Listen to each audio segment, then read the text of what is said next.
अब हम ये देखते हैं कि रिप्लिकेशन ऑफ डीएनए की मैकेनिज्म कैसे है। पढ़ तो लिया हमने, लेकिन अब हम ये देखेंगे कि इसको कैसे वाटसन एंड क्रिक ने जो बताया था वो किस तरह से हो रही है।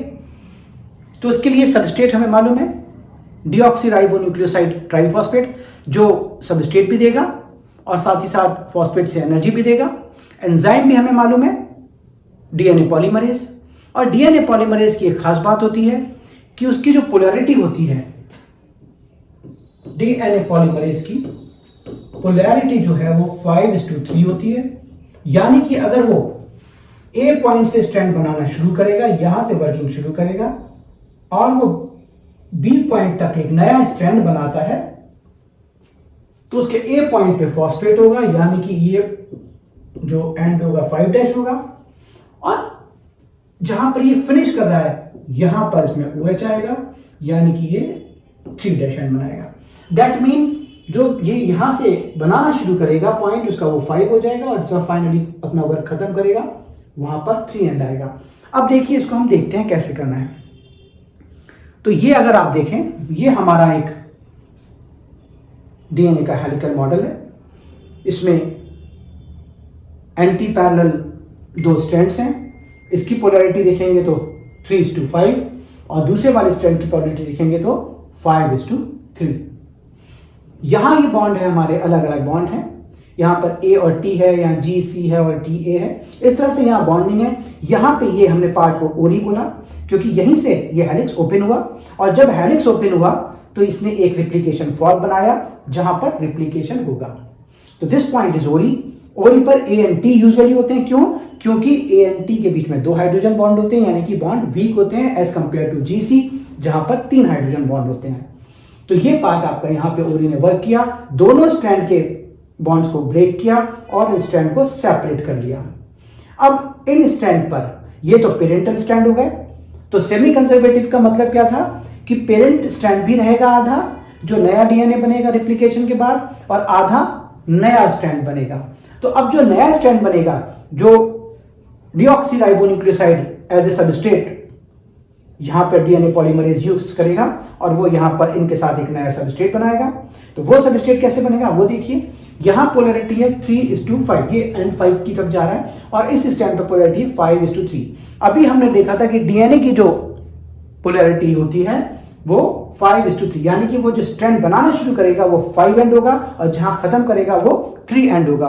तो अगर आप इस चीज को इसको देखें तो सपोज हम यहां देखते हैं कि ये हमारा सबस्ट्रेट है जो डीएनए पॉलीमरेज बनाना शुरू कर रहा है। तो डीएनए पॉलीमरेज इसमें वर्क करेगा इस एंड से और ऐसे करके वर्किंग से ये इस तरह से ही बनाएगा स्ट्रैंड। तो जब जहां पर इसने वर्किंग शुरू करी फाइनली वहां पे 5 एंड आ जाएगा और जहां इसने वर्किंग रोकी वहां पर 3 एंड आ जाएगा और ये आपस में A एंड T और G एंड C बॉन्ड बना लेंगे। इसी तरह से जब ये हेलिक्स यहां पर ओपन होगा तो यही चीज फिर आगे बढ़ जाएगी और ये ऐसे करके नेक्स्ट बॉन्ड बना लेगा। तो इसको कंटिन्यूएशन में चलता जाएगा। जबकि जो सेकेंड स्ट्रैंड है जिसकी पोलैरिटी 5:3 है, इस पर यहां पर ऑब्वियस है क्योंकि एंटी पैरेलल है तो यहां 3 आना चाहिए। लेकिन जब डीएनए बनाता है तो 5:3 की तरफ पोलैरिटी जाती है। स्टार्टिंग पॉइंट उसका 5 कहलाता है। तो इसका मतलब है अगर डीएनए यहां पे स्टार्ट करता इस तरह से, इसी पॉइंट से स्टार्ट करता, तो फाइनली यहां पर जहां पे वर्किंग स्टार्ट हो रही है वहां पर 5 एंड आता और जहां खत्म हो रही है वहां 3' आता। ऐसा तो होना नहीं चाहिए था, ये एंटी पैरेलल नहीं हुए। तो अब क्या करेगा डीएनए पॉलीमरेज इस स्ट्रैंड पे वर्किंग स्टार्ट करेगा फ्रॉम दिस साइड।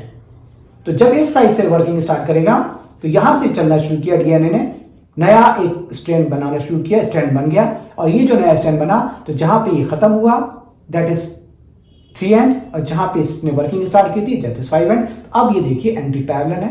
तो इसका मतलब है जो 5:3 वाला स्ट्रैंड है उस पे वर्किंग ये यहां से शुरू कर रहा है, जो 3:5 थे उस पे वर्किंग ये यहां से शुरू कर रहा था। अब जब नेक्स्ट पार्ट ये पार्ट ओपन होगा, क्योंकि हमने देखा है कि डीएनए के रिप्लिकेशन में होल डीएनए का रिप्लिकेशन होना है और साथ ही साथ वो पार्ट्स में होना है, क्योंकि इतनी एनर्जी, बहुत एनर्जी कंज्यूमिंग है ये बॉन्ड को तोड़ना। तो धीरे धीरे ये करके सेपरेट होते जाएंगे और रिप्लिकेशन आगे जाता जाएगा। अब सपोज यहां पर ये बॉन्ड जब टूटेंगे और यहां पे फॉल्ट बनेगी तो अगेन फिर डीएनए को वर्क करना पड़ेगा। तो यहां पर जो डीएनए था वो तो इसी तरह से वर्क कर जाएगा क्योंकि इसकी पोलैरिटी 5:3 है। लेकिन यहां पर क्या करेगा, यहां पे अगेन ये डीएनए पॉलीमरेज कूद के पहले यहां आएगा और फिर यहां से, जैसे कि अगर हम इसको देखें, सपोज ये एक नेक्स्ट बन गया, फिर वहां से कूद के यहां आया और यहां से कूद के फिर वो इस तरह से बनाएगा। यानी कि इतने बड़े बड़े फ्रेगमेंट वो बनाता जाएगा, पहले यहां बनाएगा, नेक्स्ट टाइम में वो यहां बनाएगा, नेक्स्ट टाइम में वो यहां बनाएगा। एंड दीज फ्रेगमेंट्स जो इतने बन रहे हैं, they are known as Okazaki segments, और फाइनली इनको एंजाइम लाइगेज से वो अटैच कर देगा। जबकि 3:5 पे वो एक ही तरफ से चल रहा था, ये देखिए 3:5 पे वो ऐसे चल रहा था, ये बन गया, इसके आगे का खुला, यहीं से फिर वो और आगे बढ़ गया, यहां से फिर और, यानी कि ये जो स्ट्रैंड बना है 3:5 पे, ये हमेशा कंटिन्यूस बनेगा, और 5:3 पे ये डिसकंटिन्यूस बनेगा। एंड फाइनली उन फ्रेगमेंट्स को, ओकाजाकी फ्रेगमेंट्स को आपस में लाइगेज से जोड़ के एक नया थ्रेड बना दिया जाएगा और कंप्लीट रिप्लिकेशन डीएनए स्ट्रैंड का हो जाएगा। That's the experiment given by Watson and Crick, experimentally proved by Michelson and Stahl.